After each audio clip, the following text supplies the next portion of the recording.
লড়াই ছিল অনেক কষ্টে, এবং যারা আমাদের এই স্বাধীনতা এনে দিয়েছেন সেই সমস্ত বীর সংগ্রামীদের জানাই আজকে আমরা শতকোটি সালাম।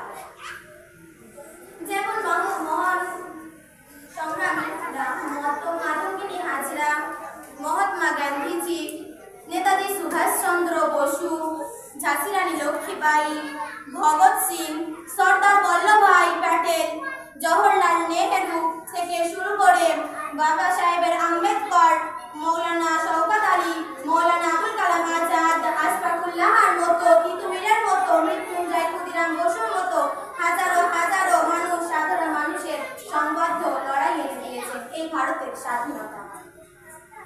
দেশকে স্বাধীনতা এনে দেওয়ার পেছনে এদের অবদান সত্যি অনস্বীকার্য। আজকের এই দিনে দেশের বিভিন্ন প্রান্তে জাতীয় পতাকা উত্তোলন করা হয়ে থাকে। একই সঙ্গে 31 বন্ধুকে স্যালুট দেওয়া হয়। প্রধানমন্ত্রী দেশবাসীর উদ্দেশ্যে ভাষণ দিয়ে থাকেন।